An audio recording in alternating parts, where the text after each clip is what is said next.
오늘 할 얘기는요, 제가 지난 시간까지 비코의 굉장히 독창적인 이론을 저희 살펴봤잖아요.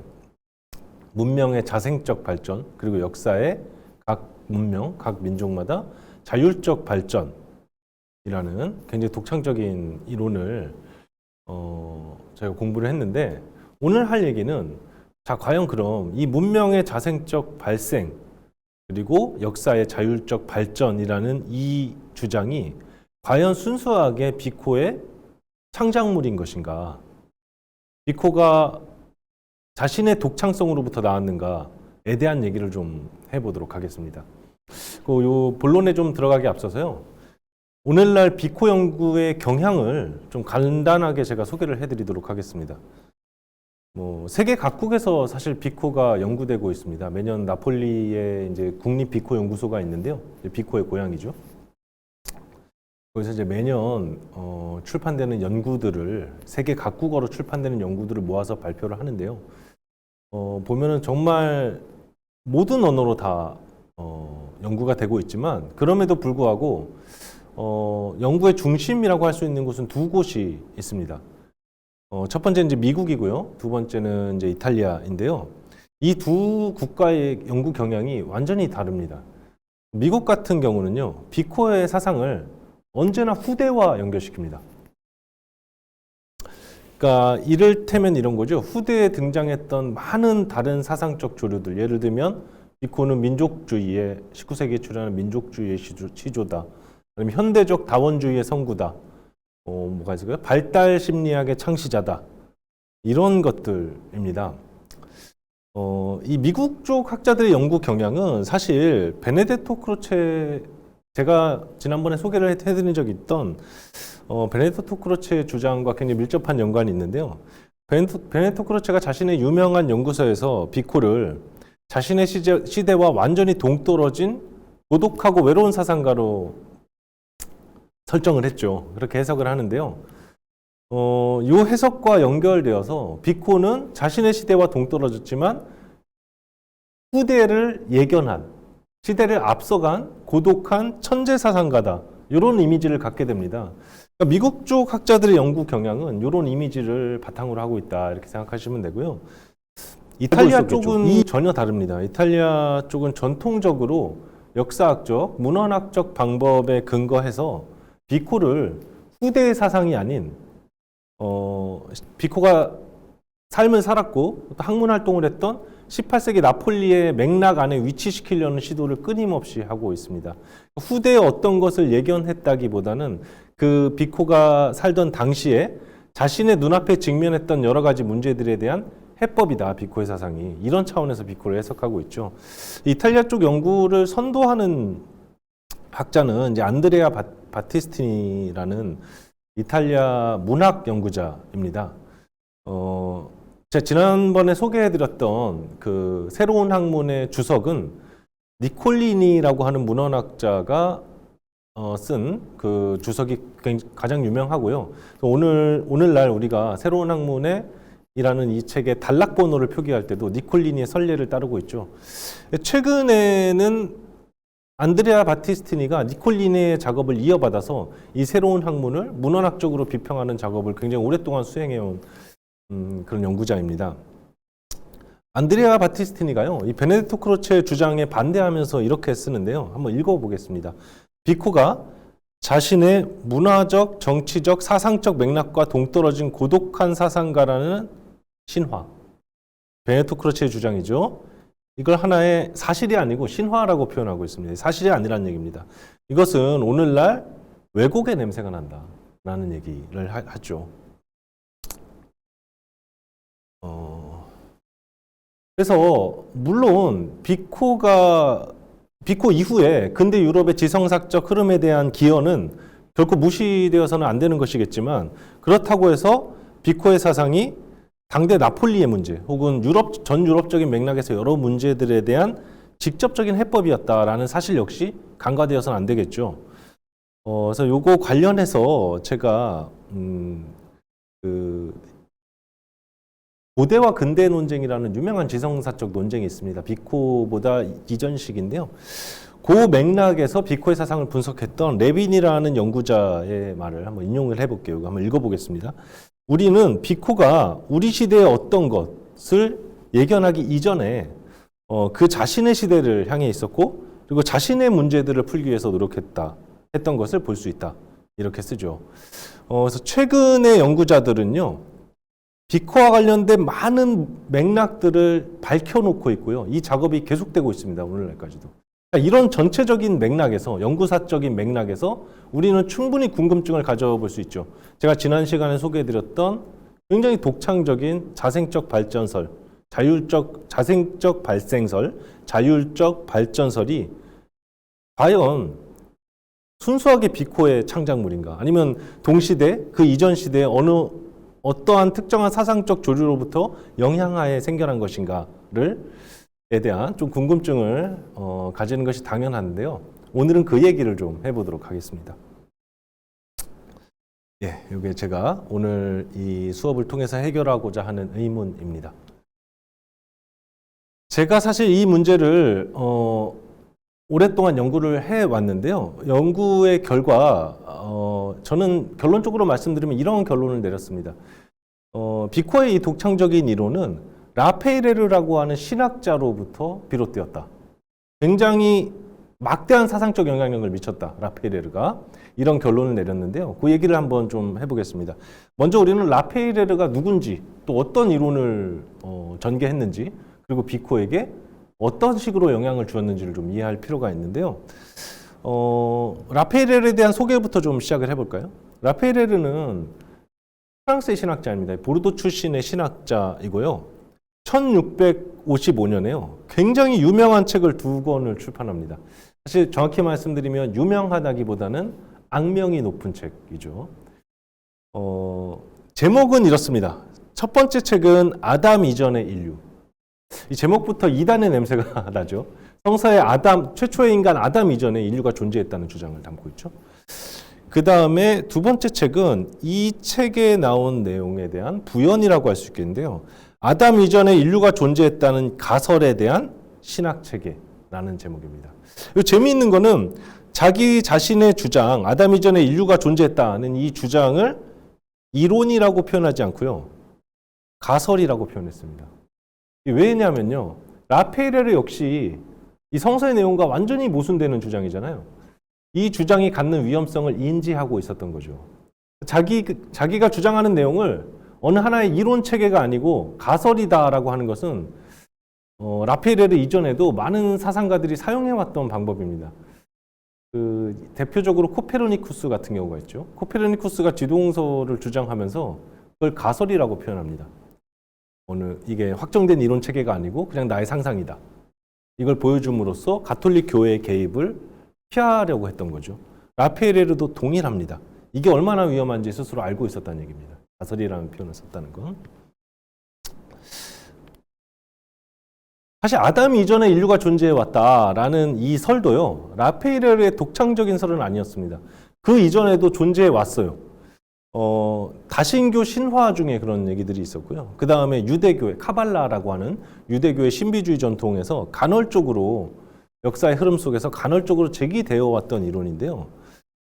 사실 라페이레르에 대한 가장 권위 있는 연구자가요. 리샤르 pop킨이라는 유명한 지성사가인데요. pop킨에 따르면 이 라페이레르의 이론은 그 이전의 모든 아담 인류 이전의 인류에 대한 가설과 차별화됩니다. 어떤 점에서 차별화되냐면 그 이전의 이론들은 성서와는 상관없이 제기되어 온 이론들이죠. 그러나 라페이레르는 자신의 이론을 성서에 기반한 신학적 체계로서 제시했다. 라는 점에서 이전의 모든 이론들과 차별성을 가질 뿐더러 그렇기 때문에 가장 위험한 이론이 됩니다. 그러면 이 이론을 제기하기까지 라페이레르가 어떤 사고의 과정을 거쳤는가를 간략하게 좀 보여드리도록 하겠습니다. 먼저 로마서로부터 시작됩니다. 그 신약 성서 중에요. 그 로마서라는 책이 있는데요. 사도 바울이 이제 로마인들에게 보낸 편지죠. 로마서 5장의 12, 13, 14절의 내용인데요. 제가 한번 읽어보겠습니다. 읽으면서 강의를 들으시는 분들께서요. 이 구절을 성서 구절을 같이 읽으면서 여기에 어떤 모순이 있진 않은지 한번 생각하시면서 같이 읽어보면 좀 좋을 것 같아요. 첫 번째 12절의 내용은요. 한 사람이 죄를 지어 이 세상에 죄가 들어왔고, 여기서 말하는 한 사람이란 아담을 의미하겠죠. 아담의 원죄를 의미합니다. 그래서 죽음을 불러들였다는 내용입니다. 아담 이전에는 죽음이 없는 세계였죠. 에덴 동산 속에 죽음이 없는 삶을 살다가 아담이 원죄를 지음으로써 인류에게 죽음이 찾아옵니다. 모든 사람이 그 뒤로 모든 사람이 죄를 지어 죽음이 온 인류에게 미치게 되었다. 이게 조금 그리스도교 신학이나 성서에 익숙하신 분들이라면, 성서를 조금 알고 계신 분들이라면 너무 익숙한 내용이죠. 13절의 내용을 볼까요? 율법을 주시기 전에도 죄는 세상에 있었습니다.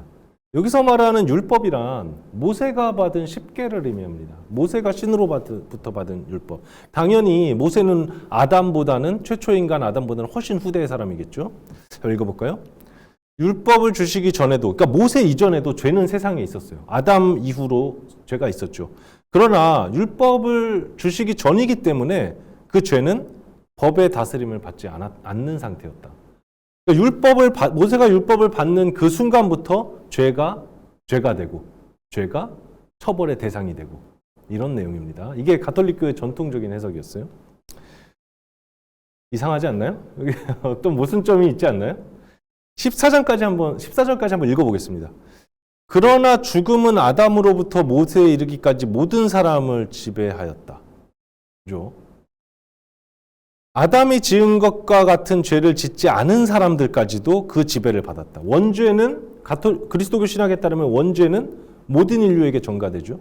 그러니까 모든 인류는 아담의 원죄에 대한 벌을 받게 되는 거죠. 죽음이라는. 여기까지만 한번 읽어보죠. 어떤 모순이 있을까요? 여기 한번 생각해 보시겠어요? 13절과 지금 14절의 내용이 모순되지 않나요? 만약에 이렇습니다. 이 흐름을 따라가 보면 죄는 아담 이후부터 있어요. 그러나 이 죄는 처벌받지 않습니다. 율법을 내리기 전까지.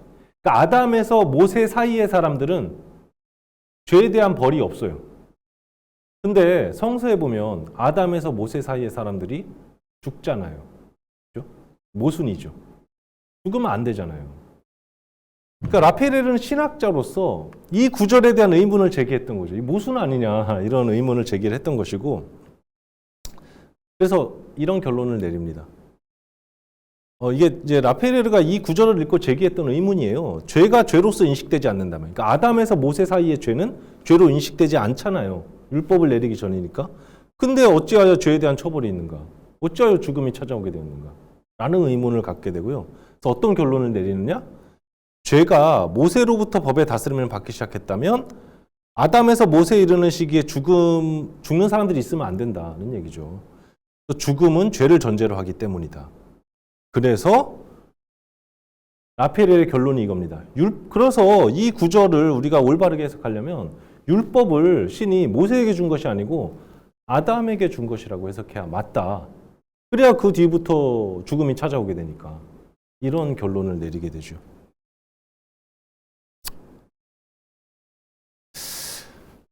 근데 라페레르가 발견한 모순은 사실 이 로마서뿐만이 아니었습니다. 성서 곳곳에 사실 모순되는 내용이 존재하는데요. 그중에 라페레르의 책에 인용한 구절을 제가 하나만 좀 예를 들어보면, 카인과 아벨 이야기 다 아시죠?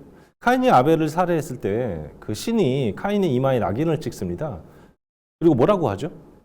왜 낙인을 찍죠? 다른 사람들이 너를 보았을 때 살인자라고 비난할 수 있도록.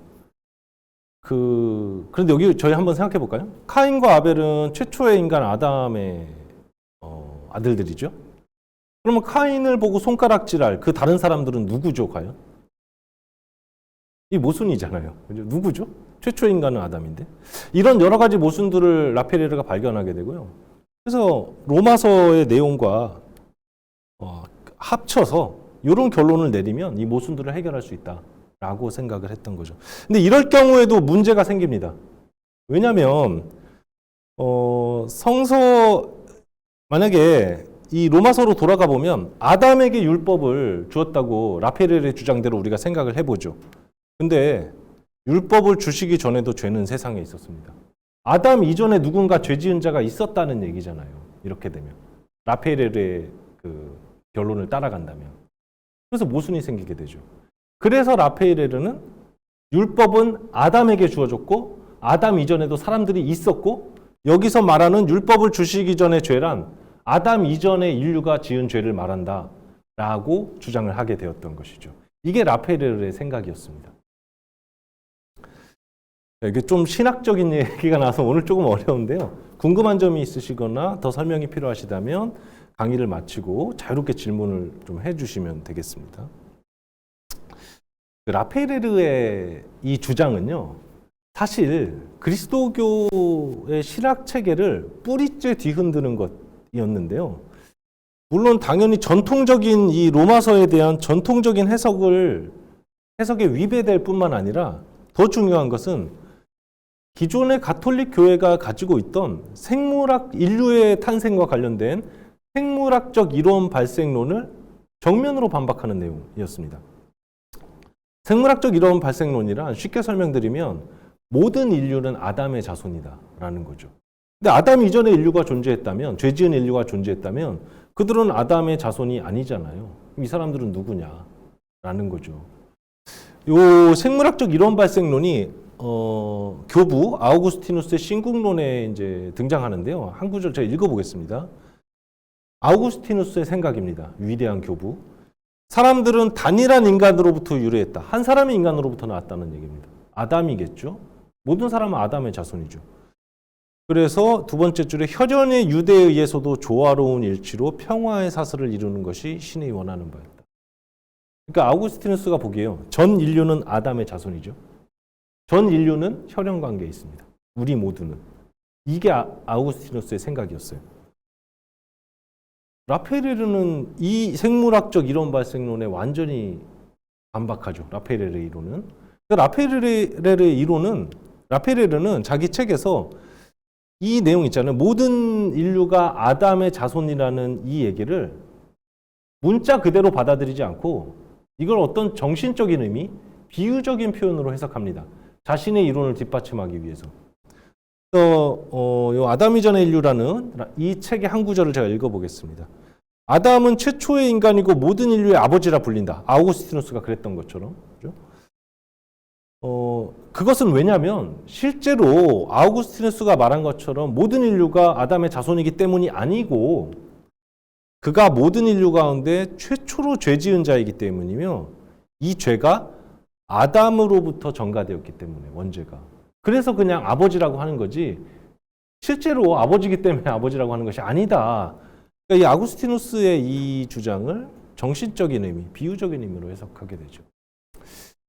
저희가 라페렐가 활동하던 17세기의 지적인 문화적인 분위기를 잘 모르더라도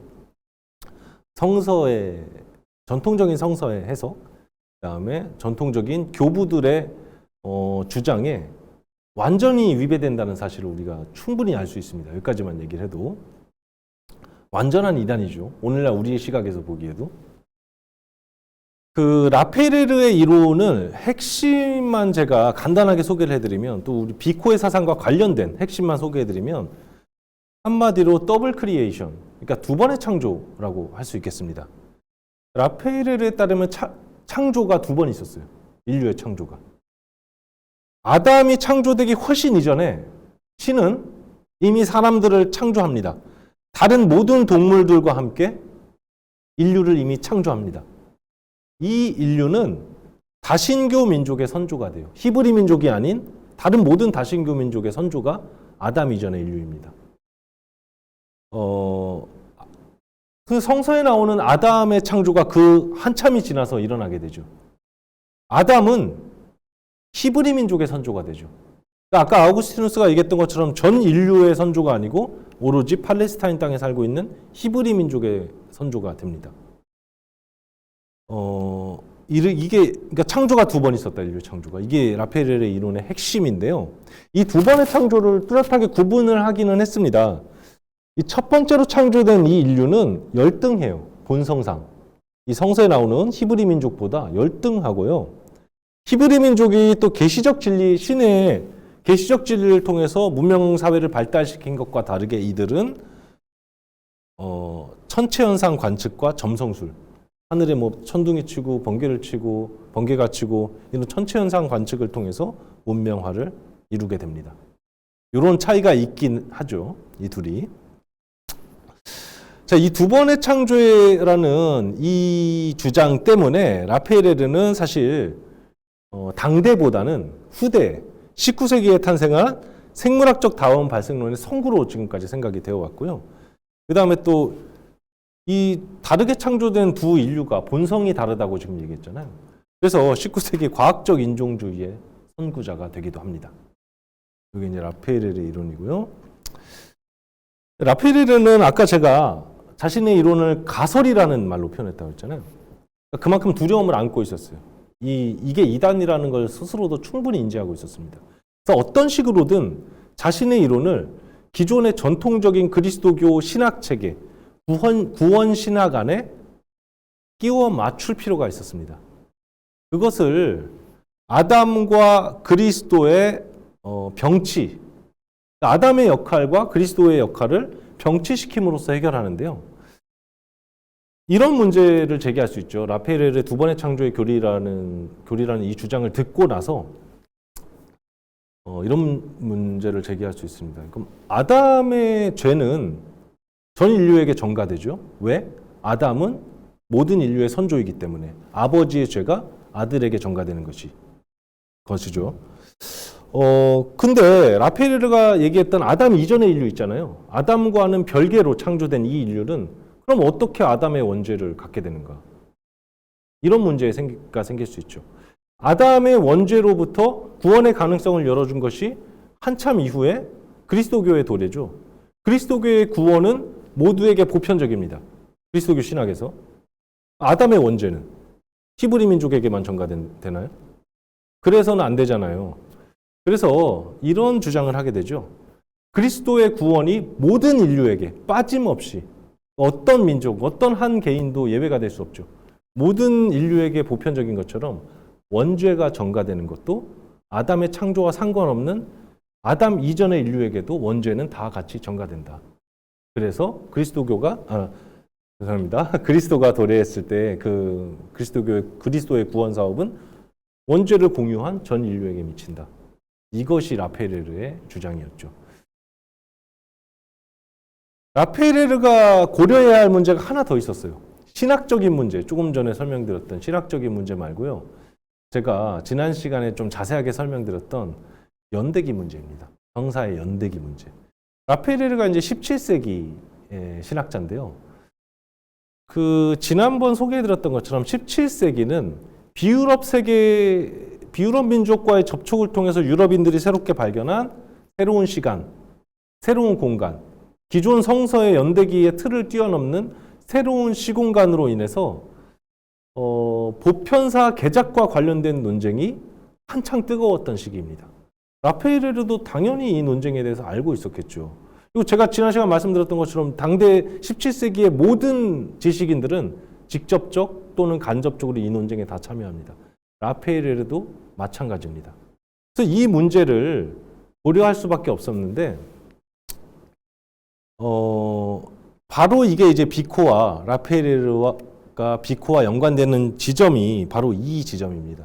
비코가 고민했던 문제, 자신의 보편사 서술에서, 그리고 라파엘레르가 아담 이전의 인류라는 책을 출판하면서 고민했던 문제가 같다는 것이죠. 이 둘이 어떤 해법을 내놓는가를 좀 비교해 보면서 좀 생각을 해보시는 게 좋을 것 같고요. 라파엘레르는요, 자기 책에 아담 이전의 인류라는 이 책에 당대 유럽인들이 알고 있던 모든 비유럽 민족의 역사들을 다 서술합니다. 그리고 성서 이외에 다른 다신교 민족의 역사와 관련된 모든 출처들을 굉장히 빈번하게 인용을 하죠. 여기 보시면 중국, 이집트, 칼데아, 스키타이, 아메리카 원주민의 역사와 관련된 출처들을 굉장히 빈번하게 인용합니다. 근데 라파엘레르는 어떻게 생각하냐면요. 이 논쟁의 와중에서 자기가 제시했던 이 이론, 두 번의 창조라는 이 교리, 이 이론이 이 전유럽적인 논쟁을 해결할 수 있다라고 믿었어요. 가톨릭 교회에 도움이 되는 방식으로 해결할 수 있다라고 믿었습니다. 왜냐하면 지금 이런 거죠, 상황이. 비유럽 세계로부터 들어오는 새로운 정보들이 성사의 역사적 사실성을 위협하고 있습니다. 성서가 거짓말이냐? 아니면 이 다신교 세계의 출처들이 거짓말이냐? 라는 논쟁이 벌어지고 있죠. 라페일의 생각에는 성서와 모순되는 이 비유럽 세계의 모든 정보들을 이 사람들을 아담 이전의 인류에 관한 정보들이다라고 생각한다면 성서를 건드리지 않아도 된다. 성서는 역사적 진실이다. 문자 그대로의 사실이다. 성서에 위배되는 다른 모든 정보들은 성서의 창조와 연관된 것이 아니고 아담 이전의 인류와 연관된 것이다. 이렇게 생각한다면 성서의 역사적 사실성, 권위를 수호할 수 있다고 생각했던 거죠. 라페일의 이런 생각은요, 자기 책의 제목에 굉장히 잘 나타납니다. 이 아담 이전의 인류라는 이 책의 8장의 내용은요, 8장의 제목은요, 이 당시 이제 책 제목을 굉장히 다 대부분 길게 짓습니다. 비코도 마찬가지죠. 몇 개의 문장으로 된 제목들이 있는데요. 이 8장이 그렇죠. 한번 읽어볼게요. 말하자면 아담 이전에 인류가 있었다는 가설은 그리스도교도 창세기의 역사도 훼손하지 않는다. 오히려 이 둘 모두에게 빛을 밝힌다. 어떤 점에서 그러냐면 이 가설은 세계 여러 민족들의 유적과 역사에 완전히 부합한다. 성서의 시공간적 틀을 벗어나는 세계의 다른 민족들의 유적과 역사에 부합하는 이론이다 라고 주장합니다. 우리는 이걸 알 수 있죠. 라페이레르의 이론은 굉장히 이단적, 누가 봐도 명백한 이단입니다. 그러나 라페이레르의 내적인 신앙심은 그렇지 않았다는 거죠. 비코어의 경우와 좀 유사하죠. 내적인 신앙심과 이론 체계 사이의 괴리가 존재한다.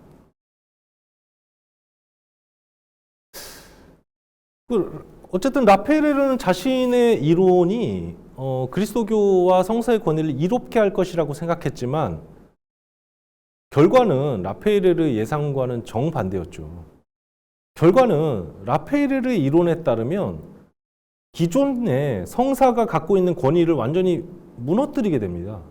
어떤 측면에서 그러냐면 성사는 곧 인류의 보편사였죠. 성서의 역사가 모든 민족의 역사였습니다. 그게 이제 전형적인 제 지난 시간에 소개해드렸던 그리스도교적 구원사, 히스토리아 살루티스의 개념이 그거죠. 이걸 완전히 깨부셔버린 거란 말이죠.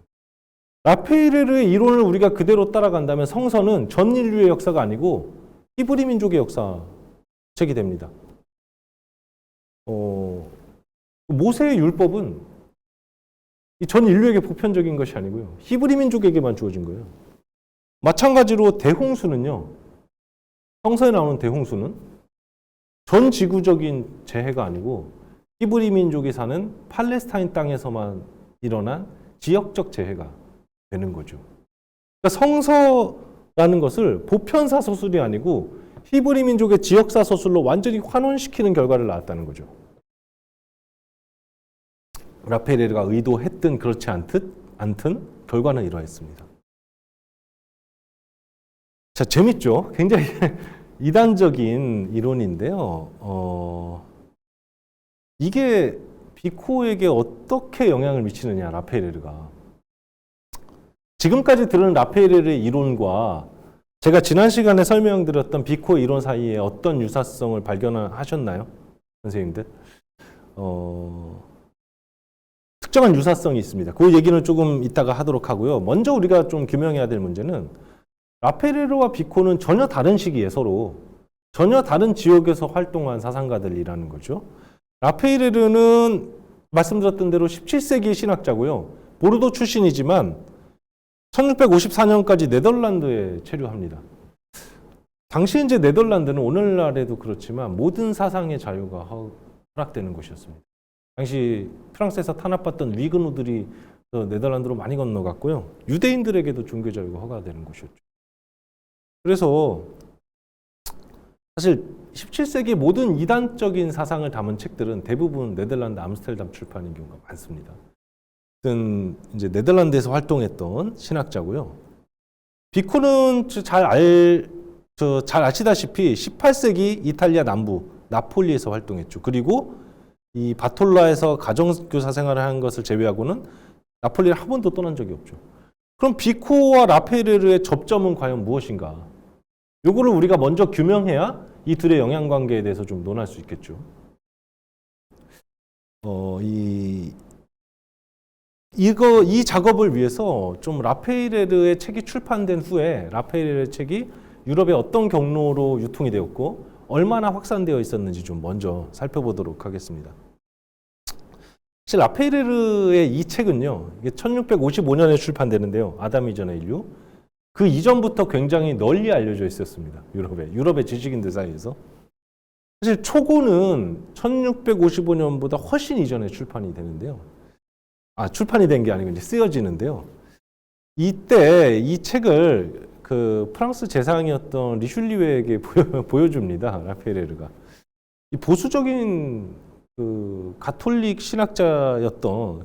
성직자였던 리슐리에가 어떤 조치를 내렸을지 우리 익히 짐작할 수 있죠. 당연히 이제 출판 금지 조치를 내리게 되는데요. 출판 금지 조치를 내렸음에도 불구하고 비밀리에 초고의 사본들이 이제 유통되기 시작합니다. 그러다가 이제 1655년에 그래서 지식인들은 이미 알고 있었고 1655년에 이제 출판이 되면서 이 이론이 훨씬 더 널리 알려지게 되죠.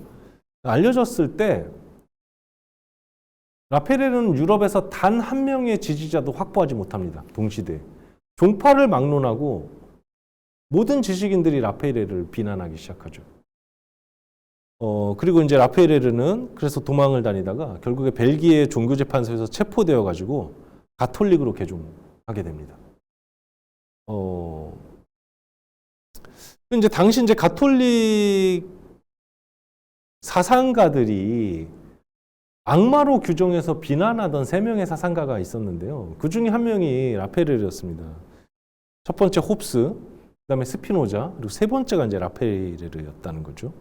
그래서 라페르 연구의 권위자인 popkin이 쓰는 대로 라페르는 확실히 아담 이전의 인류가 출판된 1655년부터 1800년 사이에 가장 많이 반박된 저자 가운데 하나다라고 쓰고 있고요. 자, 근데 저는 이런 말씀을 드리고 싶은데요.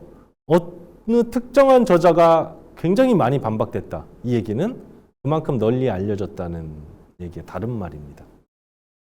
알려지지 않고 그냥 묻혀버린 이론, 가설들 얼마나 많아요. 반박이 출판됐다는 것은 그만큼 많이 유통되었다는 뜻이죠. 누구한테 유통됐냐? 모든 지식인들에게 이렇게 비난받던 모든 교회 기구 아니면 정부 아니면은 지식인들에게 비난받던 라페르의 사상은 과연 누구에게 유통되었을까? 누구에게 수용되었을까? 자유사상가들입니다. 17세기의 자유사상가들. 이 가톨릭뿐만 아니라 모든 그 계시 종교의 권위를 거부하고 공격했던 이 자유사상가들이 라페르의 사상을 수용함으로써 이 라페르의 이 이론을 굉장히 독창적인 이론을 종교의 권위를 계시 종교의 권위를 공격하기 위한 무기로 폭넓게 활용을 하게 되는 거죠. 자, 그러면 비코가 살던 18세기 나폴리에는 어떻게 확산되었을까, 라페르가? 바로 이 자유사상이 접점입니다. 18세기 나폴리에 자유사상이 유행하고 있었어요. 그들에게 라페르의 사상이 수용이 되죠. 비코의 자서전에 보시면요. 비코가 이제 바톨라로 가정교사 생활을 하러 떠났던 그 시기에 나폴리에 무슨 일이 있었냐면 종교재판이 있습니다.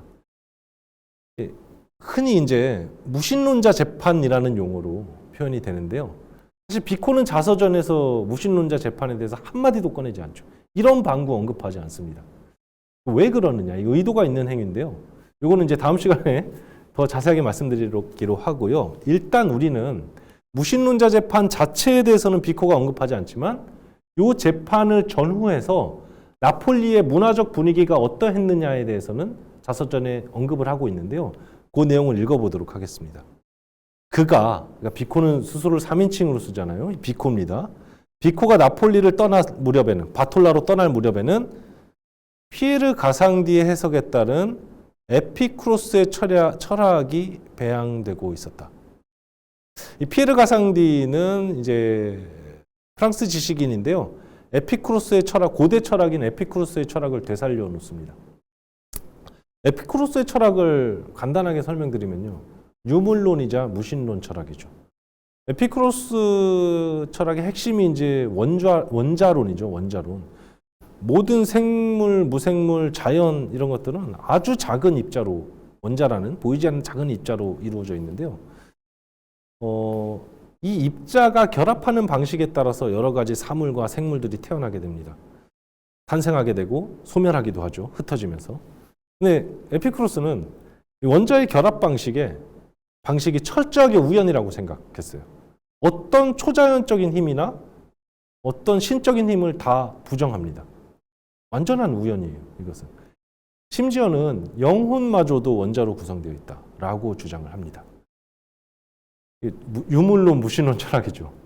그래서 당연히 가톨릭 교회는 이거를 사실 정확하게 말씀드리면 가톨릭 교회는 이 에피쿠로스 철학을 씨를 말려버리려고 했습니다. 이탈리아에서. 쥐잡듯이 잡는 거죠. 종교 재판을 통해서.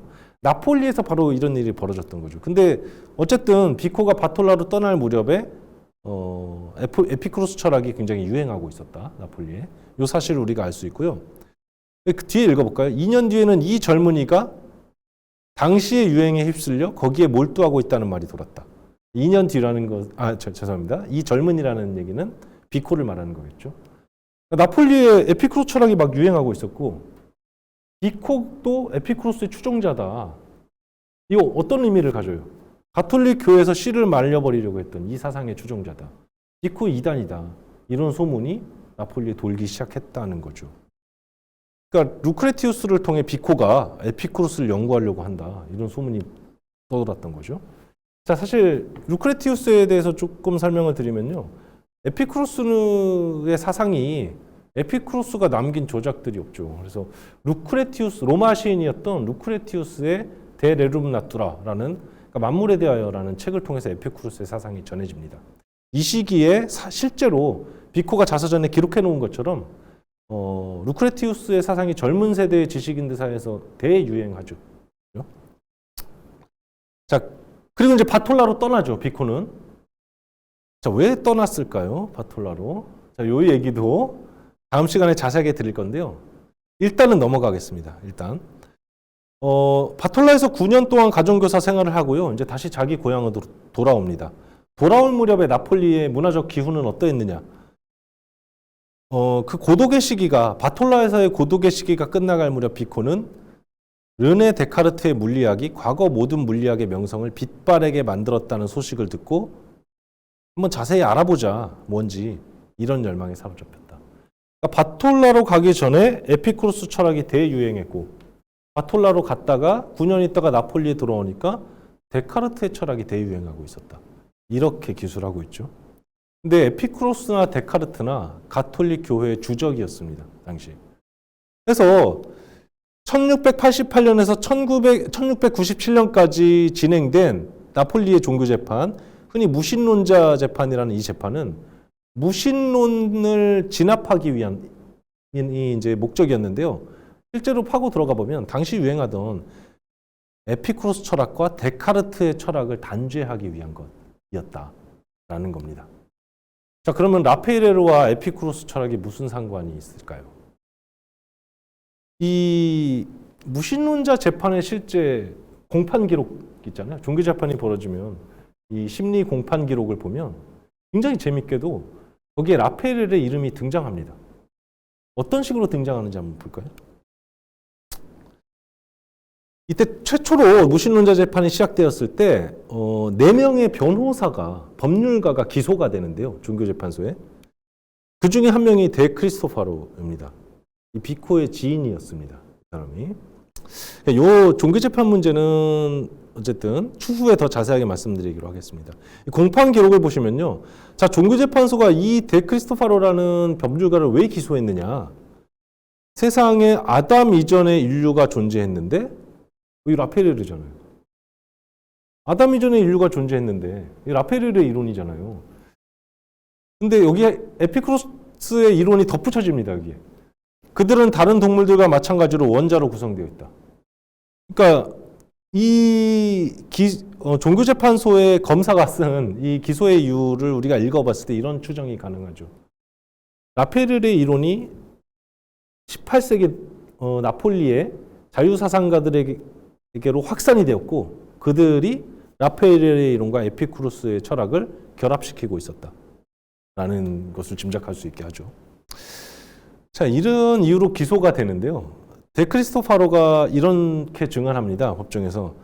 나는 결코 그런 주장을 입 밖에 꺼내지도 않았으며 그것이 이단이라는 것을 나는 잘 알고 있습니다.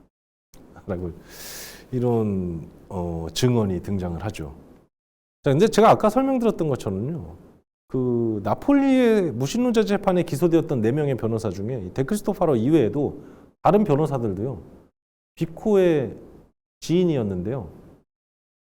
굉장히 절친한 친구였습니다. 그 중에 둘은. 그리고 학문적인 동료였어요. 같은 아카데미에 출입하면서 학문적 토론을 즐기던 사이였습니다. 자, 그럼 제가 이 내용을 이렇게 자세하게 설명드린 이유는 이거잖아요. 서로 다른 시기, 다른 장소에서 활동한 라페르와 비코가 어떤 경로로 영향관계를 주고받을 수 있었을까? 이제 해답이 나왔죠. 비코는 라페르에 대해서 모를 수가 없습니다. 이 종교재판 기록을 봤을 때 모를 수가 없습니다. 굉장히 잘 알고 있었습니다. 자, 실제로 비코의 새로운 학문이라는 책 안에도요. 라페이레르의 이름이 직접적으로 언급이 됩니다. 어떤 식으로 언급되는지 한번 보도록 할까요? 새로운 학문의 단락 번호가 이제 50번인데요. 제가 한번 읽어보겠습니다. 지난 시간에 다뤘던 중국의 고대성 문제. 중국의 문명의 기원이 천지창조 연대보다 오래되었다는 이 주장에 대해를 비판하는 구절인데요. 자, 예수회의 대 미켈레 데 루지에리 신부. 그러니까 중국에 관련된 정보들이 유럽에 구체적인 정보들이 들어오게 된 것은 전부 예수회 선교사들의 공이죠. 비코 역시 이들의 저작을 통해서 중국에 관한 정보를 알 수 있었고요. 대표적인 예수회 선교사들의 이름을 인용을 합니다. 미켈레 데 루지에리는 예수 그리스도의 출현 이전에 출판된 중국에서 책이 출판됐는데 그걸 읽은 적이 있다라고 썼고 같은 예수회의 마르티노 마르틴입니다. 이 신부는 자신의 중국사에서 공자가 대단히 오래전의 인물이라고 기술했다.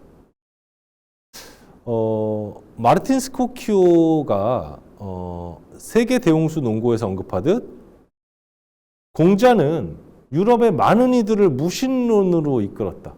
그러니까 이 공자의 중국 문명과 중국의 철학자 공자의 고대성에 대한 이 주장이 유럽의 이단적인 사상을 배양하는데 기여했다라는 내용입니다. 많은 사람들을 무신론으로 이끌었는데 그 중에 한 명이 아담 이전의 역사의 저자인 이사크 들라페레르라고 이제 번역이 되어 있는데요. 우리가 지금까지 얘기했던 라페이레르를 의미합니다. 그러니까 라페이레르도 이 중국의 영향을 받아서 가톨릭 신앙을 버렸고 대홍수는 히브리인들의 땅 위에서만 뿌려졌다고 썼을 것이다. 라페이레르가 실제로 이렇게 주장했죠. 대홍수는 이제 히브리인들이 살고 있는 팔레스타인 땅의 지역적 재해다라고 주장을 했죠. 자, 이 구절을 통해서 우리가 알 수 있는 바는 첫 번째 비코는 여기서 라페이레르의 불경함을 비판하고 있죠. 지금 무신론에 빠진 중국의 영향을 받아서 무신론에 빠진 많은 이들 중에 하나다. 라고 불경함을 비판을 하고 있죠. 그리고 또 한 가지 알 수 있는 건요. 라페이레르를 간접적으로 인용해요. 그러니까 라페이레르의 이론을 얘기하는데 그거를 마르틴 스코키오라는 지식인의 책을 통해서 인용을 합니다. 근데 안 읽었을까요, 진짜? 진짜일까요? 저는 의문이 들어요. 어떤 문학적 장치 아닐까요, 이게? 라페이레르라는 모든 종파에서 이단으로 간주되었고 바로 몇 해 전에 바로 라페이레르의 이론을 주장했다는 이유로 자신의 동료들이 종교재판소에 처형이 되는 사건이 발생했는데 라페이르의 책을 내가 읽어봤더니 이렇더라라고 쓸 수 있었을까요? 이게 제 의문이죠. 간접 인용한 것은 분명한 의도가 있는 행위다라고 생각을 합니다. 그리고 정작 라페이르의 중요한 이론은 얘기 안 하고 있어요. 아담 이전의 인류에 대한 얘기 하지 않고 있죠, 여기서. 대홍수의 보편성과 관련된 비판만 하고 있습니다. 이것도 마찬가지로 문학적 장치다. 비코는 라페이르의 이론에 대해서 몰랐을 리 없습니다. 아까 말씀드렸던 것처럼. 근데 이렇게 쓴다. 의도가 있는 행위라고 밖에 할 수 없죠. 그 다음에 아까 설명드렸던 것처럼 라페이르는 계속 이제 망명 생활을 하다가 결국에 벨기에에서 종교재판소에 체포되어서 가톨릭으로 다시 개종하게 되는데요. 비코는 아마 이 사실을 몰랐던 것 같죠. 이 구절에만 비추어 본다면. 왜냐하면 가톨릭 신앙을 버리고 라고 쓰고 있으니까. 가톨릭으로 말년에 개종한 사실을 알지 못했다. 라는 생각이 듭니다. 이것도 사실 모르겠습니다. 하여튼 이거는 문헌적 근거는 없지만 진위 여부를 조금 의심해 봐야 될 필요가 있다는 생각이 듭니다. 어쨌든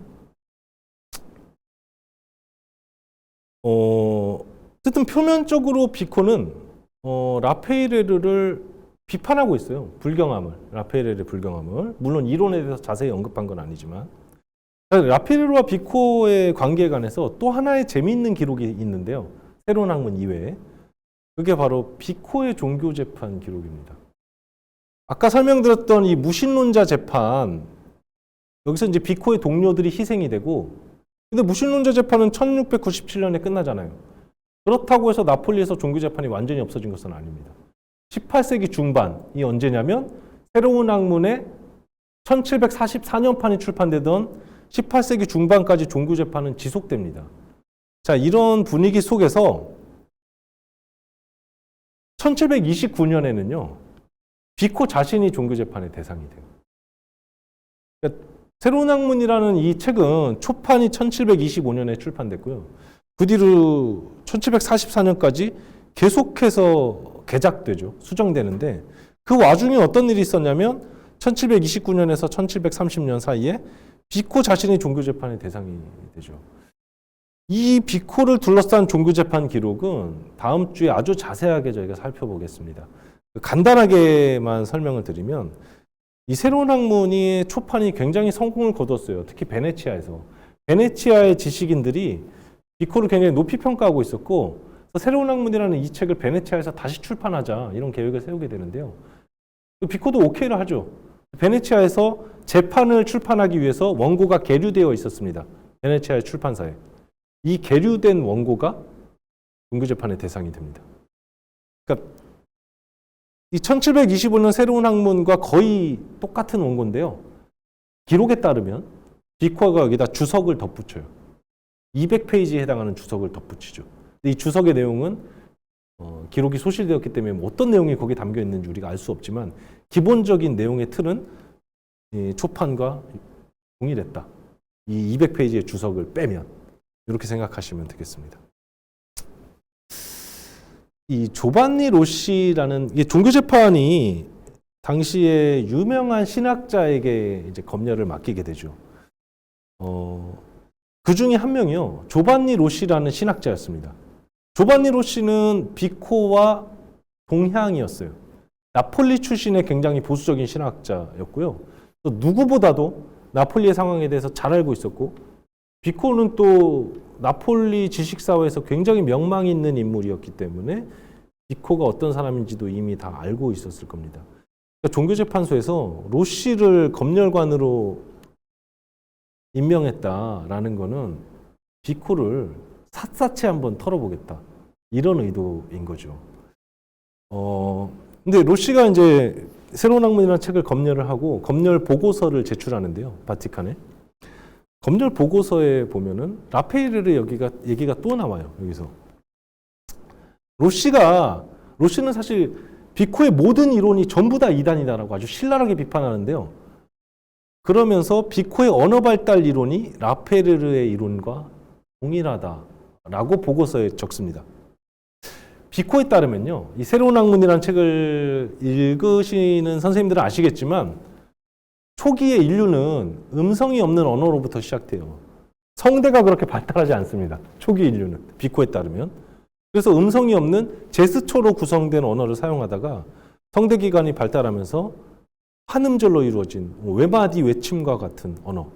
그 다음에 점차 분절된 언어로 발달하게 되는 거죠. 그래서 오늘날의 언어 체계를 갖추게 되는 거죠. 이게 비코의 언어 발달 이론인데요. 이게 로시가 볼 때는 성서의 내용과 완전히 다르다. 고 생각했습니다. 창세기 2장에 보면요. 여기 창세기의 구절을 가져왔는데요. 뭐 읽어보는 것보다는 제가 간단하게 설명을 드리면 창세기에 보면은 아담이 신과 대화하죠. 언어로 대화합니다. 자신의 아내 이브와도 대화하죠. 그리고 아담이 신으로부터 받은 이 언어를 가지고 다른 모든 그 짐승들, 동식물들의 이름을 다 지어줘요. 그러면은 비코가 얘기한 대로 초기 인류는 소리 없는 제스처로 구성된 언어였는데 이 아담의 이 언어는 뭐냐? 창세기가 거짓말이냐? 이런 주장인 거죠. 로시의 주장은. 그러면서 이런 얘기를 지적하면서 마지막에 뭐라고 쓰냐면 소리 없는 언어를 구사했던 이 인류가 혹시 라펠르가 말한 아담 이전의 인류를 의미하는 거 아니냐 비코가 이런 의혹을 제기합니다. 자, 한번 다시 볼게요. 1725년에 초판이 출판돼요. 여기 이제 언어 이론에 조금 전에 설명드렸던 언어 이론에 관한 내용이 들어있죠. 그 다음에 1729년에 로시가 이 언어 이론을 라펠르와 연관짓는 보고서를 올립니다. 비코는 보고서의 내용에 대해서 알고 있었어요. 미리. 비코는 고위 성직자들과 인적 네트워크가 상당했던 인물입니다. 당시의 지식인들이 다 그랬죠. 당시의 지식인들은 사상 활동을 위해서 당시 이제 출판과 검열을 통제하던 것이 이제 가톨릭 교회 기구였기 때문에 성직자와 인적 네트워크는 지식인에게 필수적이었죠, 당시. 비코도 마찬가지였습니다. 특히 이 1725년판 새로운 학문은 로렌초 코르시니라고 하는 고위 성직자, 추기경에게 헌정이 되는데요. 이 추기경이 교황이 돼요. 자, 이런 상황에서 알고 있었어요, 사실. 그리고 이제 나폴리의 그러니까 지금 이 새로운 학문의 종교 재판을 담당했던 기구는 로마에 있는 검사성성이라는 기구고, 근데 이제 이 검사성성과는 별개로 나폴리 교구에 소속된 검열관이 비코와 굉장히 절친한 사이였습니다. 이 보고서의 내용에 대해 알고 있었습니다. 내가 이걸 냈고 29년에 나랑 라펠이랑 연결 짓는 보고서가 지금 교회에 올라갔어요. 어떤 선택을 해야 될까요? 비코는 라펠과 자신의 연관성을 끊어내야 되겠죠. 이 책에서. 자, 그래서 이제 1744년에 최종판이 출판되는데요. 아까 저희가 읽어봤던 새로운 학문에 등장하는 라페이레르에 대한 이 비판, 불경함에 대한 비판은 25년판에 등장하지 않습니다. 이게 뭐냐면 종교 재판을 받은 이후에 로시의 보고서가 올라간 이후에 덧붙여졌다. 44년판에. 이 내용이란 거죠. 자, 그러면 우리는 충분히 의심해 볼 수 있죠. 정말 비코가 라페이레를 몰랐을까? 여기 써놓은 대로 간접적으로만 들어서 아는 걸까, 이거를. 의심해 볼 만하죠. 정말 이 불경함에 대한 비판이 진심일까? 라는 생각도 할 수 있습니다. 물론 이건 어디까지나 추측과 해석의 영역으로 남을 수밖에 없어요. 다른 사료가 존재하지 않습니다. 요 진위 여부를 짐작해야 할 만한 추론할 수 있는 다른 사료가 존재하지 않기 때문에 그러나 어쨌든 정황적으로만 본다면 믿을 수 없습니다. 이것은. 자, 이런 상황입니다. 이미 1730년부터 이제 라펠에 대한 비판이 삽입돼서 1744년판까지 이어지는 거죠. 또 한 가지 변화가 있어요. 또 한 가지 이제 1725년판에는 대홍수 이전의 역사와 관련된 내용이 들어갑니다. 근데 우리 지난 시간에 새로운 학문의 서두에 덧붙여진 연표를 봤잖아요. 인류의 역사는 어디서부터 시작하죠? 대홍수부터 시작하죠. 그 얘기는 뭐예요? 대홍수 이전의 역사를 다 삭제했다. 44년판에서. 이건 역시 라펠르와의 연결을 다 끊어내기 위함이다. 라는 겁니다. 자, 어쨌든 정황적으로는 그렇습니다. 정황적으로는 비코는 라펠르를 너무나 잘 알고 있었고 모를 리가 없습니다. 라펠르의 추종자라는 혐의를 쓰고 절친한 친구들이 희생된 상황이고 자기 자신도 라페르와 연관 있는 거 아니냐라는 보고서가 교황청으로 올라가 있는 상황이고 모를 수가 없죠. 자, 그러면 이게 정황이고요. 그러면 지금부터는 그럼 새로운 학문이라는 이 책의 텍스트에서 라페르와의 연관성을 한번 추적해 보겠습니다. 이론적 연관성을. 이런 경우가 있죠. 대표적으로 제가 마키아벨리의 사례를 한번 들어보면 마키아벨리가 근대 정치 사상가들에게 아주 막대한 영향을 미치는데 어느 누구도 마키아벨리의 이름을 인용하지 않습니다. 직접 인용하지 않아요. 마키아벨리의 이론에 대해서 쓰고 그걸 논평하고 그걸 연구하지만 이름을 거론하지 않습니다. 누구도 마키아벨리라는. 그래서 타키투스주의라는 것이 나오게 되죠. 마키아벨리 이름을 이게 너무나 비난의 대상이 되니까 이름을 언급할 수 없으니까 마키아벨리 대신 이게 타키투스 이론에 대해서 내가 논하는 것이다 라고 마키아벨리의 이론을 쓰는 거예요. 타키투스의 이름으로. 그런 사례가 있듯이 비코의 경우도 마찬가지다라고 저는 생각합니다. 라페르의 이론을 상당 부분 수용했지만 라페르의 이름을 거론하지 않은 채 새로운 학문에서 수용합니다. 자, 이것을 한번 새로운 학문의 텍스트를 통해서 제가 한번 재구성을 해보겠습니다.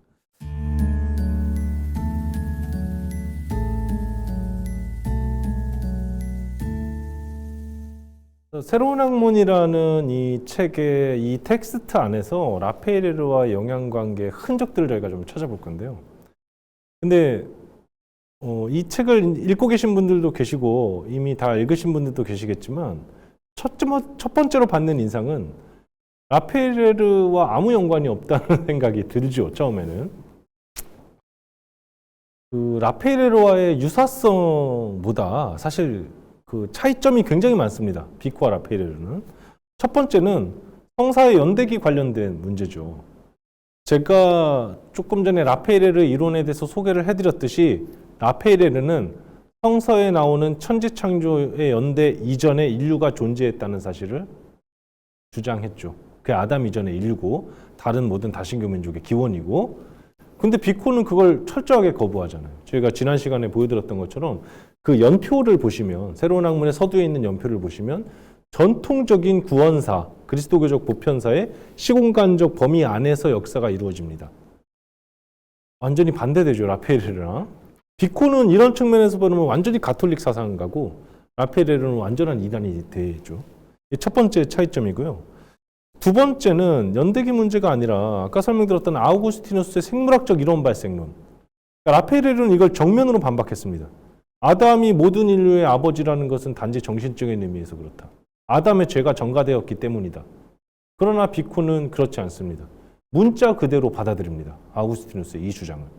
그래서 그걸 한번 읽어볼게요. 새로운 학문 이제 51번째 단락에 나오는 얘기인데요. 그 다신교 민족의 고대성, 자기 역사가 오래되었다 이 주장을 비판하는 구절인데요. 이집트인들을 필두로 이교 민족마다 자신의 역사가 대단히 길다는 허황된이죠. 허황된. 비코가에 따르면 이 견해는 허황된 견해입니다. 그러니까 허황되다고 얘기한 거는 이 성사의 연대기를 수호하기 위한 의도죠. 여기서 벗어나는 건 다 허황된 견해예요. 이거에 대해 논의한 다음에 우리는 이교도 지식에 대한 연구를 시작해야 된다. 그 다신교 세계에 대해서 우리가 연구하기 전에 이 견해들이 다 허황되다는 걸 인정하고 우리 시작해야 된다. 그러면 우리의 중요한 출발점은 다음을 학문적으로 확인하는 것이다. 어디에서 언제 그 지식은 세상에 태어났을까? 또한 여기가 중요합니다. 참된 신에 의해, 이 그리스도교 신을 의미하죠. 그리스도교 신을. 그러니까 지난 시간에 보면 비코는 문명 발달과 종교의 상관관계를 주장하면서, 근데 비코가 얘기한 종교는 그리스도교만 의미하는 게 아니죠. 세계의 모든 종교죠. 근데 구분합니다. 그리스도교의 신은 참된 신이고요. 참된 종교고, 다른 모든 다신교는 거짓된 신, 거짓된 종교로 구분하죠. 구분하지만 기능은 똑같죠. 인류를 문명사회의 건설과 발달로 이끈다는 점에서 똑같습니다. 어쨌든 여기서 이제 그리스도교 신에 의해서 세상이 창조되었을 때 창조된 아담이 군주였던, 아담이 최초였던 이라는 의미입니다. 히브리인들이 세계 최초의 민족이었다. 라펠에 대한 명시적인 반박이잖아요. 이 두 번의 창조의 교리에 대한 명시적인 반박이잖아요. 이게. 먼저 한번 볼까요? 참된 신에 의해 세상이 창조되었다. 이때 아담이 같이 창조되었다. 라펠은 뭐라고 주장했어요? 아담 훨씬 이전에 세상이 창조되고 인류가 이미 창조되어 있고 한참이 지나서 아담의 창조가 일어났다. 라는 얘기입니다. 정면으로 반박하고 있죠. 히브리 민족이 세계 최초의 민족이었다. 성서에 나오는 히브리 민족이. 라펠에 따르면 아니잖아요. 그 이전에 아담 인류 이전의 인류가 이미 존재했잖아요. 다신교 민족이. 그래서 우리는 이런 구절들만 봤을 때 심지어 이렇게까지 생각할 수 있죠. 비코는 자신의 보편사서술에서 이 이단적인 사상과 라펠을 반박하려 했다. 라고까지 생각을 할 수 있습니다. 실제로 이렇게 주장한 역사가들이 있는데요. 조금 이따 소개해드리기로 하고요. 새로운 학문의 대부분의 구절에서 이런 주장의 노선이 반복됩니다. 그러나 하나 간과할 수 없는 유사점이 있는데요. 이 유사점은 잘 눈에 띄지 않죠. 깊이 읽어보지 않으면 눈에 띄지 않습니다. 저는 이거를 비코가 숨겨놨다고 생각해요. 이 주장을. 그게 뭐냐면요. 이 설정이에요. 그러니까 성서에 기반한 역사, 그러니까 히브리 민족의 역사가 되겠죠. 그 나머지 모든 민족의 역사, 이걸 흔히 세속사라고 하죠. 다신교 민족의 역사를 완전히 분리시키고 있다는 거죠. 비코는. 한번 읽어볼게요. 사실 이 성사와 세속사의 분리라는 이 설정은 새로운 학문에 수십 번도 넘게 반복됩니다. 책을 읽다 보면 계속 나와요. 이 내용이. 대표적인 한 구절을 읽어볼게요. 자, 이 공리는 노아의 세 아들에 유래하는 사라진 새 인종에 관한 사실들을 보여준다. 무슨 얘기냐면요.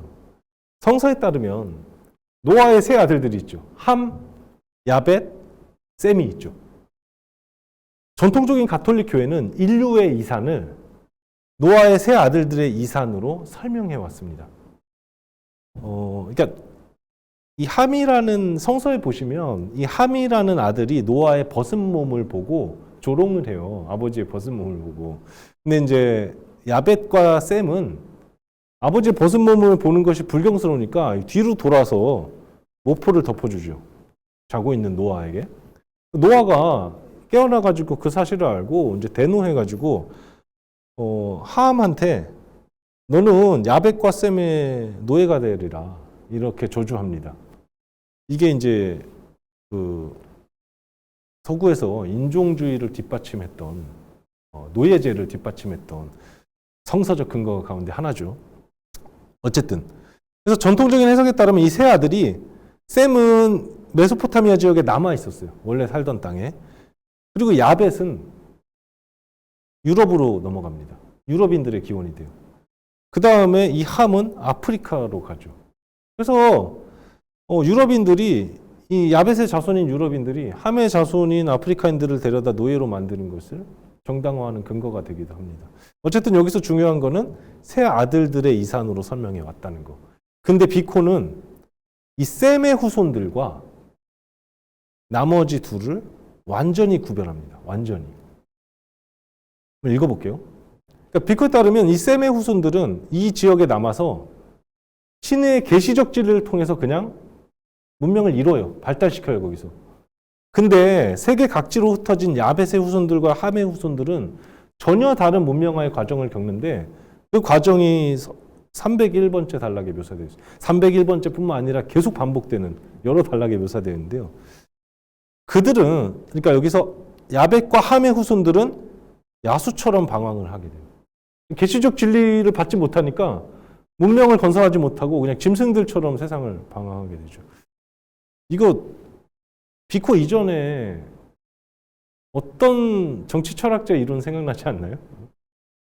홉스 생각나지 않으세요? 홉스. 그들은 야수처럼 방황을 하게 되었음이 확실하다.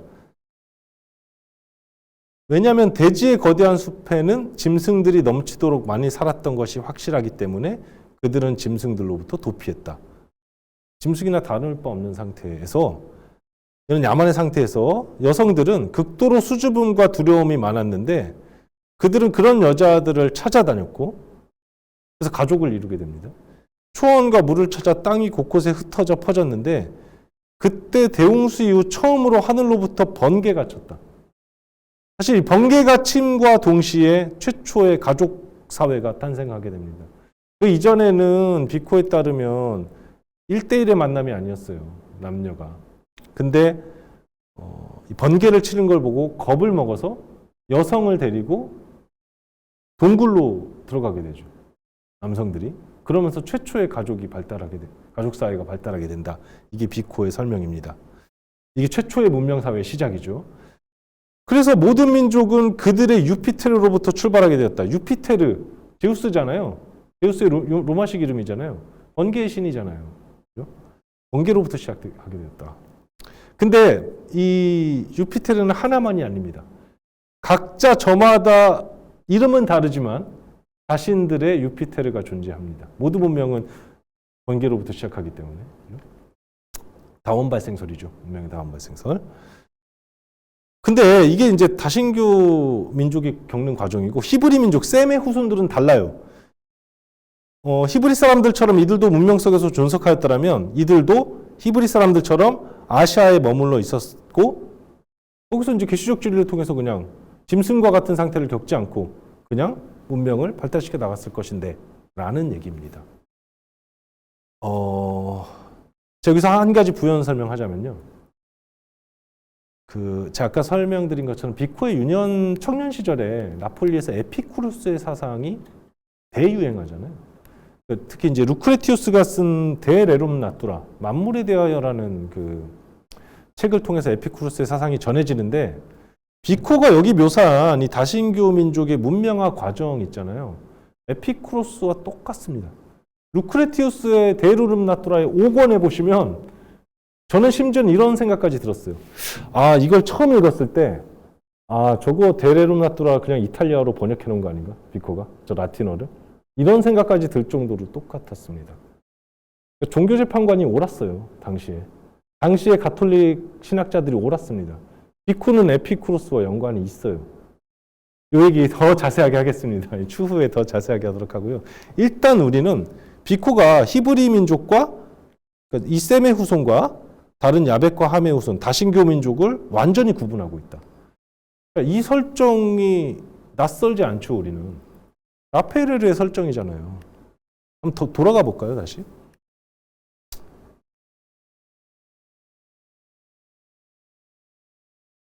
예.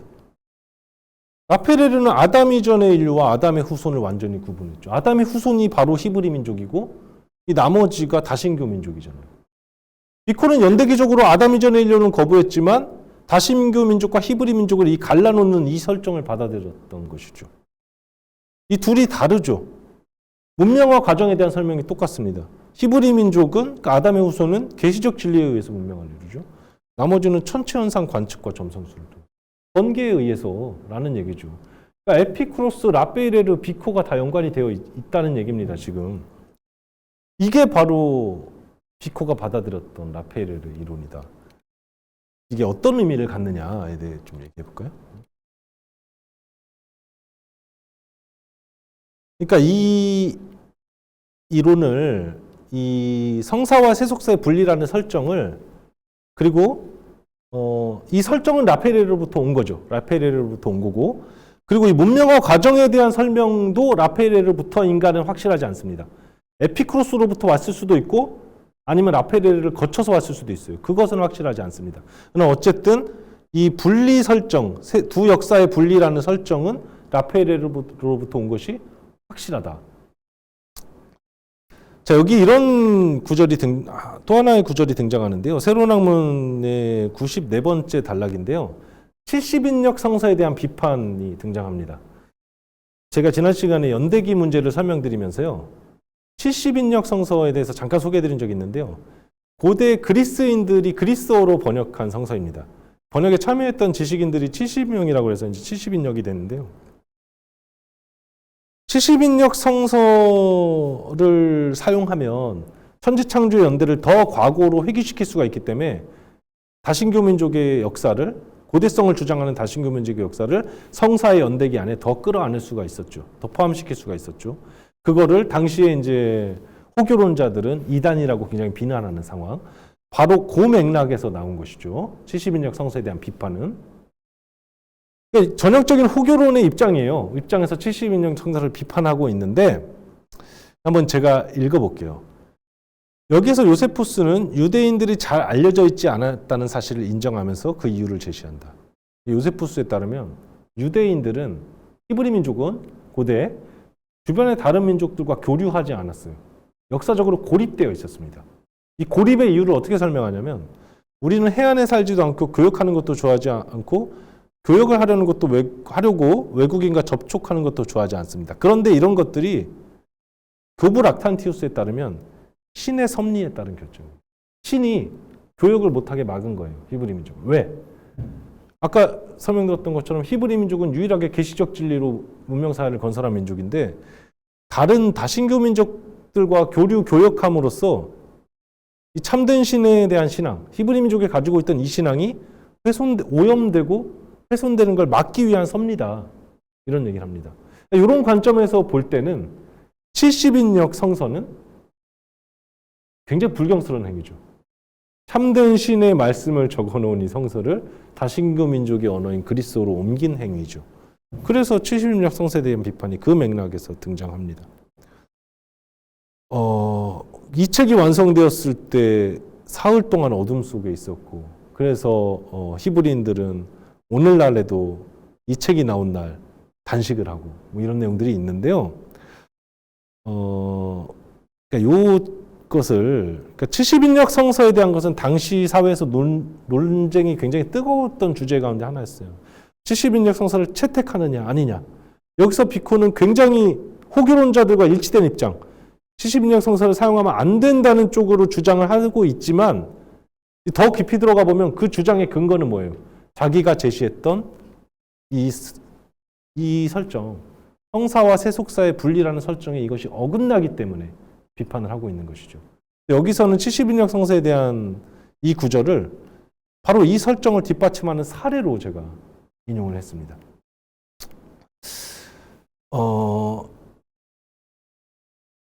그래서 이제 이 설정은 아까 설명드렸던 대로 라페레로로부터 온 것이 확실한데요. 다른 어떤 출처를 뭐 생각할 수 없습니다. 라페레르입니다. 근데 라페레르의 이론을 영향을 받았다는 것을 물론 라페레르의 이름을 거론하지는 않지만 암시적으로 드러내는 구절이 있어요. 그거 한번 읽어볼게요. 아까 이교도 민족과 히브리 민족의 역사를 완전히 구분해서 서술하는데 아까 이 짐승과 같은 방랑을 할 때 다신교 민족이 이들의 신체는 거인이 됩니다. 거인이 되었다가 문명사회를 건설하면서 다시 정상적인 체격으로 돌아오게 되죠. 사실 이것은 성서와 연결시키려는 노력 중에 하나인데요. 성서에 보면은 네피림이라는 거인이 등장하죠. 구약에. 자기가 서술한 고대사를 인류 초기 역사를 성서와 연결시키려는 시도였다라고 생각하시면 되는데 어쨌든 그게 중요한 게 아니고요. 한번 읽어볼게요. 이 거인에 대해 다루는 구절입니다. 이 두 개군은 최초의 인류를 두 종으로 구분한다. 하나는 거인이며 이 다신교 민족이죠. 다른 하나는 정상적 체격의 사람이다. 히브리 민족이죠. 전자는 이교도고 후자는 히브리 민족이고 이러한 차이는 야생적 교육과 후자의 인간적 교육의 차이에서 발생한 것이 아닐 수 없다. 여기가 중요합니다. 그 결과 히브리인들은 모든 이교도들과 오리진이 다르다. 이거 다음 발생설 아니에요? 아까 라페레르가 주장했던 그 이론 아니냐고요. 히브리인들과 라페레르의 더블 크리에이션이잖아요. 히브리인들과 이교도 민족은 다른 시기에 다른 방법으로 창조되었다. 기원이 다르다. 오리진이 다르다. 그 얘기잖아요. 라페레르의 이름을 언급하지 않지만 라페레르의 영향을 짐작하게 해주는 구절이 이렇게 등장한다는 거죠. 그리고 이 설정과 더불어서 성사와 세속사의 분리라는 설정과 더불어서 자 그러면 우리는 두 가지 그러니까 새로운 학문 비코의 글이 어려운 이유가 이것입니다. 온갖 모순들로 가득 차 있어요. 모든 문제들에 대해서. 그것은 저는 끊임없이 이단의 혐의가 자신을 옥죄어 오는 상황에서 하나하나 자기가 말을 할 때마다 이걸 면밀한 계산 속에 얘기를 했어야 했다는 거죠. 그런 데서 나오는 모순이라고 생각하는데요. 상당 부분은. 이 경우가 그렇습니다. 제가 앞에 인용했던 구절 다시 한번 읽어볼게요. 참된 신의 세상이 창조되었을 때 창조된 아담이 군주였던 히브리인들이 최초의 민족이었다. 라파엘에 대한 명시적인 반박. 히브리인들은 모든 이교도들과 기원이 다르다. 명시적인 영향관계를 보여주는 구절. 우리 이 모순을 어떻게 이해해야 될까요, 우리는? 이게 핵심이죠. 이게 비코와 라파엘의 영향관계를 우리가 판단하는 핵심이 됩니다. 전통적으로 그러면 저나 강의를 듣고 계시는 선생님들 이전에 이 문제에 대해서 생각하고 연구했던 학자들이 있었겠죠. 그들은 어떤 판단을 내렸냐면 라파엘과 비코는 아무 연관이 없다는 결론을 내렸습니다. 그들은. 왜냐하면 오히려 이렇게 주장했어요. 비코가 라파엘을 반박하기 위해서 보편사 소설을 썼다라고 주장했습니다. 왜냐하면 이들은 라파엘은 아까 설명드렸던 것처럼 명백한 이단이죠. 모든 종파로부터 이단으로 비난받았던 사상가고 비코는 호교론자였어요. 지난 100년 동안 가톨릭 사상가로 이해되었습니다. 이 가톨릭 사상가 비코가 명백한 이단인 라파엘에 지대한 영향을 받았다? 논리적으로 맞지 않잖아요. 이렇게 생각했던 거죠. 이런 해석적 노선을 대표하는 사람이 바로 아르날도 모밀리아노라는 너무나 유명한 지성사가입니다. 모밀리아노가 선도해 왔죠. 자, 근데 좀 상황이 바뀐 게 이 모밀리아노의 견해는 비코가 호교론자라는 것을 전제로 한 것이죠. 가톨릭 사상가라는 것을. 근데 이 믿음이 깨졌잖아요, 지금. 1998년에 1998년에 아까 설명드렸던 종교재판소의 기록이 공개됐어요, 세상에. 모밀리아노는 1998년 이전에 이 주장을 했고, 그러니까 모밀리아노는 당대 가톨릭 교회가 비코를 이단으로 판단했다는 사실을 모르는 상태에서 지금 이 주장을 한 거죠. 근데 종교재판소의 기록을 보면 이 기록을 다음 시간에 자세하게 소개해드릴 텐데요. 종교재판소는 비코의 모든 사상을 이단으로 판정합니다. 아까 그 조반니 로시라는 검열관은. 그러면 이게 깨지잖아요. 비코는 이단이에요. 적어도 당대 가톨릭 교회가 볼 때는.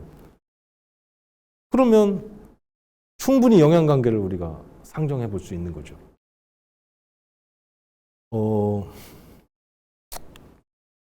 모밀리아노는 사실 이런 주장을 했어요. 아까 비코의 설정, 이 성사와 세속사의 분리라는 이 설정이 라파엘의 영향이 아니고 라파엘을 반박하기 위해 만든 거다라고 주장합니다.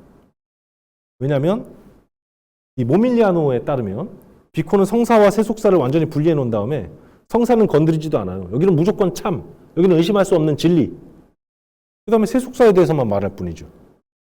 세속사는 비코에 따르면 시적인 지혜로 가득 차 있는 초기 인류의 원시적이고 미개하고 야만적인 상태의 그런 기록들이에요. 이게 이제 비코의 주장이라는 거죠. 그래서 성사의 권위, 성사의 역사적 진실성을 옹호하기 위해서 이 두 개를 완전히 분리시켰다는 게 모밀리아노의 주장이었어요. 자, 이제 첫 번째. 제가 어쨌든 지금 모밀리아노의 주장을 한번 반박해 볼게요. 첫 번째는 호교론자라는 가정이 깨집니다. 오늘날 유효하지 않습니다. 두 번째는 비코가 정말 호교론적 의도에서 성사와 세속사를 분리시켰는가? 요거 한번 읽어볼게요. 새로운 학문의 1725년 판에 등장하는 구절입니다. 모세는 호메로스보다 더 시적인 표현을 사용했다. 모밀리아노가 얘기한 건 뭐예요? 아까 성사의 역사적 사실성 옹호하죠. 세속사는 다신교회 민족의 역사는 시적인 지혜로 쓰인 기록이에요. 문자 그대로 사실이 아니에요, 이것은. 근데 여기 뭐라고 하고 있어요? 비코는 모세가 시적인 모세가 쓴 책이 뭐예요? 모세오경이잖아요. 모세오경 역시 시적인 표현으로 가득하다. 문자 그대로 사실이 아니다. 엄청난 파괴력을 지닌 주장입니다. 당시로서는. 이거 간과했어요, 밀리아노는. 모세가 율법을 받기 이전 히브리 민족은 호메로스보다 더 시적인 언어로 말했다. 모세뿐만 아니라 히브리 민족 전체가 이런 식으로 썼다는 거죠. 성사와 세속사는 분리되지 않습니다. 이 속성이. 그럼 이 분리 설정이 진심이냐? 정말 호교론적인 것이냐? 충분히 우리가 의심해 볼 만하죠. 새로운 학문에 이게 25년 판에 등장하는 거고요. 44년 판에도 등장합니다. 읽어볼까요? 예술적 표현에 대해서 쓰고 있는데요. 주조술은 부조를 통해 사물의 표면에서 상대적으로 얕은 곳으로부터 무엇인가를 추상해내고 금속세공은 어느 정도 깊이에서 그 일을 해내지만 회화는 절대적인 표면 그 자체를 추상해내는데 그것은 대단한 솜씨를 요구하기 때문이다. 그러니까 비코에 따르면 회화가 부조보다 더 발달된 단계의 예술 표현이죠. 그래서 호메로스나 모세 그 누구도 회화를 언급한 적이 한 번도 없는데 그만큼 발달한 문명 상태가 아니었다는 거죠. 이들이 살던 때가. 호메로스와 모세가 동일시됩니다. 앞서 구절과. 1725년부터 1744년까지 똑같습니다. 자, 그랬을 때 성사와 세속사의 분리라는 이 설정, 이게 정말 호교론적 의도에서 비롯된 것인가 우리가 의심해 봐야 되죠. 저는 이렇게 생각합니다. 제 생각을 마지막으로 결론으로 제시해 드리면요. 비코가 성사와 세속사를 구분했던 이유는요. 모밀리아노가 생각했던 것처럼 전혀 호교론적인 것이 아니었어요. 비코의 설정에서는 지난 시간에 문명의 자생적 발생론을 설명드렸잖아요. 히브리 민족과 가르신교 민족뿐만 아니라 세계 모든 민족이 분리되어 있어요. 성사와 세속사만 분리된 게 아니잖아요. 비코의 설정에서는. 비코는 문명의 자생적 발생설이라는 이 큰 틀 안에 성사와 세속사의 분리를 장치로서 끼워놓은 겁니다. 그렇게밖에 생각할 수 없습니다. 이거죠, 이거. 성사와 세속사만 분리된 게 아니고 세계 모든 민족의 역사가 초기 단계에서 서로 분리되어 있다. 이런 점들을 고려해 본다면 이 문명의 자생적 발생설은 어디로부터 왔는가? 그 기원은 라페이레르라는 얘기입니다. 근데 라페이레르를 그대로 받아들이지 않았어요. 더블 크리에이션이라는 것을 확대시켰죠, 비코는. 라페이레르의 더블 크리에이션은 인류의 기원과 관련된 거죠. 생물학적 기원과, 생물학적 오리진과 관련된 겁니다. 비코의 다원 발생설은 생물학적인 것이 아니죠. 문명의 발생과 관련된 겁니다. 지금까지 늘어놓은 논의를 정리해 본다면 비코는 이 이단적인 사상과 라페이레르를 이름을 언급할 수 없었죠. 언급하지 않은 채 상당 부분 그의 이론을 받아들이고 있는데 발전시켰어요, 더. 어떻게? 라페이레르의 생물학적 더블 크리에이션을 인류의 문명과 관련된 멀티플 크리에이션으로 발전시켜서 수용하고 있다. 그러니까 결론적으로 이겁니다. 비코의 사상 중에 비코의 보편사 서술에서 가장 혁신적인 이 이론은 바로 라페이레르가 출발점이었다. 스타팅 포인트였다. 라는 것이 이제 저희 주장입니다.